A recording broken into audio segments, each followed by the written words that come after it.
Very good evening, ladies and gentlemen. As I said, it's a big evening today because with questions, we also have data to give you the answers. There's a lot of heated debate on work-life balance over the last few months in India, or rather the lack of it, some would say. But beyond that, is India Inc. hiring more or hiring less? Jobs as such, are they less or more? Why are 80% of professionals wanting to quit their jobs? What should one make out of the fact that at least 60% Indian professionals are keen on a career pivot? Many questions, and joining us tonight first is Ruchi Anand, who is the country head for LinkedIn's Talent and Learning Solutions. And she seems to be having some answers to these questions from a LinkedIn survey. Thank you very much. Good evening, Ms. Ruchi Anand. Thank you so much for joining us. As I said, we have a lot of questions. So let's just first up start with one question that everybody would have, and that is, what's the scene with the jobs? Are there more jobs? Are there fewer jobs? How's the job market looking like? Good to be here, Sneha. Good to see you. Well, as far as the report is concerned, if I just talk about three broad highlights, I would say it is underpinned by three keywords, if I can use: ambition, clarity, and evolution. Now, when I say ambition, the reason I say that is because over 80% of Indian professionals surveyed have said that they're actively looking for a change in 2025, right? And the top drivers or motivators behind this is really around getting a better work-life balance, better salary, as well as, of course, opportunities to learn and grow. So I would say growth opportunities, right? And when I say clarity, there is a strong need for clarity in how professionals look for jobs, because only applying to more jobs isn't working. And the reason we see that is we're also seeing that 55% of HR professionals say that only less than half of applications they receive are qualified. So, what is it that we can do here? And I'll talk through about that as well. But on the third point of evolution, despite a challenging, last few quarters in some sectors, Indians are willing to adapt and evolve. When I say that, because we're seeing over 60% are willing to even switch industries or pivot. So we're seeing a lot of career pivots, and over 40% are willing to learn new skills. They're already investing in themselves. So there is a good mix of ambition, optimism, as well as, yes, opportunities to kind of improve the way they can actually go ahead and look for jobs.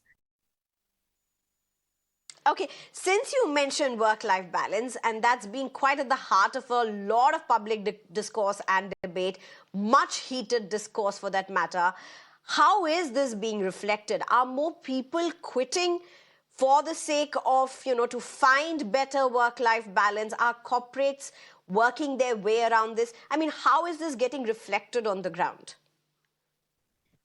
See, as far as this is concerned, we are definitely seeing, when we look at generational data as well, for Gen Zs and millennials, very clearly, apart from compensation, if I just keep better compensation aside, the key drivers, flexibility and work-life balance does come into their priorities, because it's important for people today that they want to look for jobs that fit into their lives, right?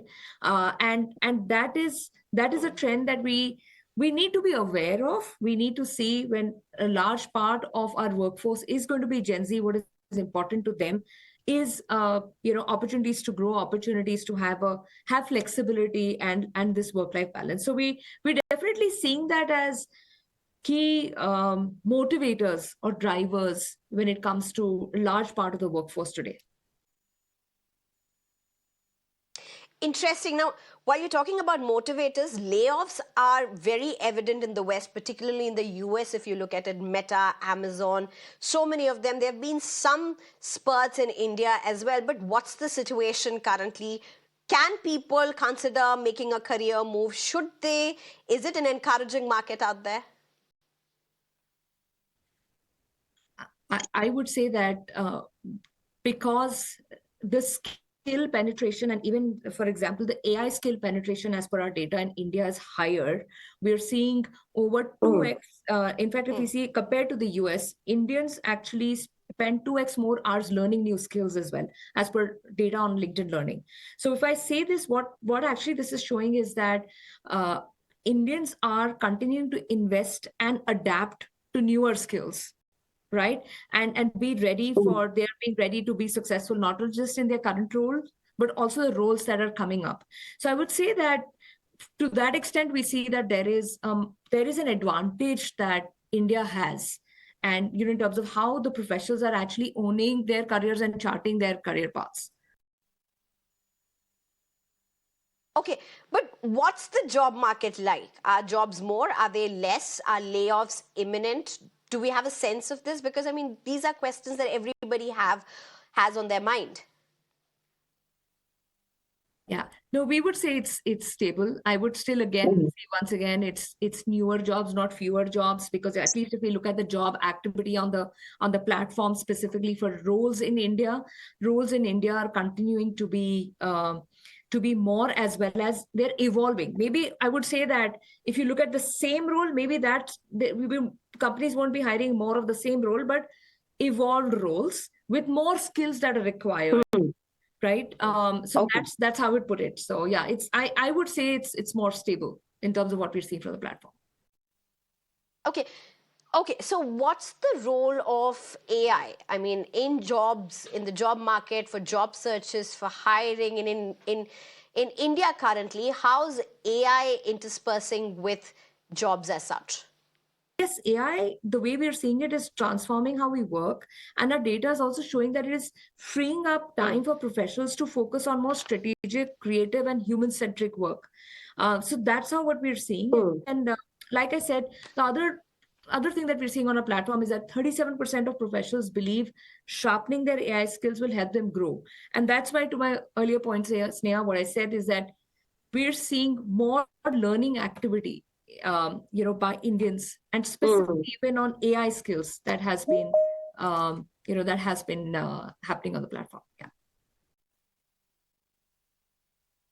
Well, thank you very much, Ms. Ruchi Anand, for joining us, for giving us those perspectives. It's very interesting when you look at the data and you say that 80% of Indian professionals are looking to change careers, and work-life balance is possibly one of the most driving factors. I think India has a lot to learn from all of this, particularly the corporates and even employees for that matter. Very interesting. Thank you very much for joining us, Ms. Ruchi Anand, with these details. And also on my panel right now is Sunil Alag, who's a chairman for SK Advisors, as well as Harleen Bagga, who's a corporate transformation coach. Thank you very much, both of you, for joining me. First, Mr. Sunil Alag, to you. What do you make out of this entire debate around work-life balance? I ask you this first up because it's interesting, as I said, LinkedIn has come out with its research, its survey, and the number one factor for why people seem to be quitting, wanting to quit or searching new jobs is work-life balance. You know, as far as I'm concerned, look, I mean, a lot of people are in jobs, and today the number of jobs and the people who appear in jobs or want to look for jobs is far less. Okay, so those who are in jobs will do anything to retain it. So it all depends upon the person, the boss or the MD of the company, what kind of culture he wants to set up. See, I have always said quality is far more important than quantity. I've always maintained that look, as long as you do your work on time, whether you do it in any place or you keep your happening, and it's very, very important. See, look, as far as the unorganized sector is concerned, today they work for 14, 15 hours a day in any case. All farmers work. All farmers till the land, and all wives help, and all children help. So today to say that you got to work for X number of hours is pointless, because if there's less number of hours that you work and produce the same productivity, it's far more working extra number of hours and producing less. So as far as I'm concerned, the pay is very important. Everybody on top wants everybody to work except himself. and you look at the salary difference between the CEOs and everybody else in the organization. You want everybody else in the organization to start paying, to start working more so that you earn much more and the company earns much more. So you must have time to yourself. As far as I'm concerned, in places like Mumbai, secretaries travel for 4 hours, 2 hours going, 2 hours coming, and they work for 7 or 8 hours in the day. So it's in any case, they work for 12 hours. That's Now, if you true. want them to work on Sundays and then you want them to work on Saturdays also, there might be some special occasion when, like budget time or something, which you will work. I mean, and everybody knows that you'll relax after that. But to maintain this kind of consistency in your this thing is impossible. Okay, Ms. Harleen Bagga, if I can come to you at this point, what do you make out of it? What's your take on this entire work-life balance? Because you have veterans, literally, if that's what we can call them, because they are stalwarts, they are veterans, and they've literally, some of them at least, have gone ahead and literally pushed for this idea of quantity being equally, if not far more important than quality and quantity in terms of course, the hours of work that's put in. My take on work-life balance being imperative, I think it is important and it is imperative. I think it's a difficult situation, honestly, for both the employee and the employer. I think we as a country are yet to figure out that key balance. Okay, but in a quantity versus quality debate, which side are you and what do you think is more important and how does it work out on the ground? Quality is most important, right? I think quantity is misunderstood, but then quantity is also misunderstood because of the parameters that we have that are written down that go out to the stakeholders or vendors or the venture capitalists that are actually deciding how much money they're going to invest in us. Everything is interrelated. If the parameters are quantity, then the company has to show quantity, right? So somewhere it is the design which is faulty, isn't it? But I mean, design being faulty, the cost can't be borne by employees, I would say, many would say for that matter. And as I said, many of these are veterans, stalwarts really, who are speaking about these things, who are propagating them in 2025 as well. Again, let's talk about, like we said, veterans, right? Why not that? Okay, in a nutshell, let's begin this way. In a nutshell, I think what they said was not right because they are completely discounting and dismissing the rights of a human being. That's it, right? Every human being has their own rights to mental wellness and emotional well-being. So it is a very constricted and a very myopic view. But that said, let's step back a little and understand why is it that these veterans are making the claim that they are. Just like I said previously to the previous question, it is for the sake of profitability and sustainability. If the design of the company is such that, hey, the markers on which I am judged are the number of hours, are the number of products being manufactured, is the turnaround time of a project, is the fact that I'm able to create magic every time on every single project, no matter what, then those parameters itself are faulty. But if those are the parameters, without profitability, there is no company, there is no employee, there is no salary. Okay, Mr. Sunil Alag, let's just get back to what the LinkedIn survey says. And it says more people are looking for jobs, but it's harder to find, harder to get that final offer letter in hand. What does this mean for you? That's because of artificial intelligence. It's a period of time that unless you don't skill yourself into the new jobs, see, everybody that's coming out of universities and everything is now being trained on the old system. So there's going to be a gap of maybe a couple of years when you'll have more people after each job. But as time goes on and they will skill themselves in artificial intelligence and everything else that you have, then it's bound to balance out. There's no question. Okay, let me just get back to this whole thing about work-life balance, more so about hirings, corporates that are hiring. Now, the two are not very different. They're very much linked. And this is where I'll get both Mr. Sunil as well as Ms. Harleen together on this. To both of you, I have the same question to ask, and that is, let's just give it a stationary factor, as in irrespective of gender. Let's just keep the gender in hiding.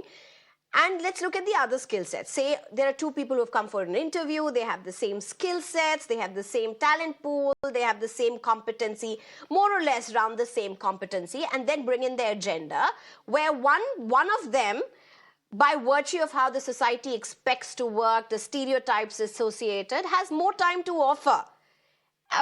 Without the quality getting compromised, as it were, but by default has more time to offer beyond the stipulated, say, 7, 8 hours, 9 hours, whatsoever. Not quite with what the other gender is, who the other gender is, and we all know in what references I'm talking. So my question is, why would anybody hire a woman if at the end of the day it comes with the societal stereotype saying, listen, I can work X number of hours? Isn't it putting the woman already in a back foot? Mr. Sunil Alagh, to you first. No, you're very logically asking me because I've always supported women. I was amongst the Britannia was a company when I was MD. We had a woman as a general manager, first woman who came in when it was dominated by all men. Look, I find women working that much harder. They'll produce much more in 7 hours than a male would. Look, you will hire a woman any day. Any day I would hire a woman because she works harder. Its productivity is not quality rather than quantity. Even if he is ready to put in that many hours, and she is not, but she will produce in less number of hours. She knows that her job depends on this and she has to look after the house. They can multitask, which males never do. Never ever have I seen a male, and when I say a male means you might have exceptions, but they don't multitask. A woman will multitask. She'll cook in the house. She'll help the farmer. She'll go out. She'll work. And today, I find women working like mad. I mean, like they want to retain what they have much more than males. That's a point that many times makes me wonder, why do women have to work like mad? Why can't they just work like anybody? But I mean, I get what you're coming, the perspective you're coming from. But Harleen Bagga, how would you look at this? With that as the premise, you are right. It is definitely not equal because that is what is being propagated and that is what is being promoted. Correct? So the premise itself is wrong. That quantity is more important than quantity. That quantity is more important than quality. But my question, and I think that is what the entire country is also asking, which is why the LinkedIn survey came up with the numbers that it did, which is why there is so much of dissatisfaction in the world of corporate culture today. If it was really quantity over quality and everyone believed that, there would not be any dissatisfaction, would there? I think the answer lies in the numbers itself. The proof is in the pudding. The fact that we have that numbers relate to us very clearly and succinctly that the country is not ready. We don't agree with that. Yes, it is what is happening. Again, I am not justifying what they said, but all I'm trying to say is there is a balance that needs to be arrived at. All right. This has been interesting, Mr. Sunil Alagh as well as Harleen Bagga. Thank you very much for your time. It's interesting that India is at a juncture where this is being spoken so openly, so publicly, because it's no longer just the desperation for work, but from what it seems, what it appears, at least for a large part of Indian professionals who are out there looking for jobs, juggling between things, work-life balance becomes equally important, a huge priority. It's interesting to see that backed with data as well as LinkedIn has claimed in its research. So let's just see how things change and if at all they do change as India moves ahead and, of course, the jobs that are at hand. Thank you very much, both of you, for your time and for your perspectives. Well, it's time for a very short break. On the other side, news and updates.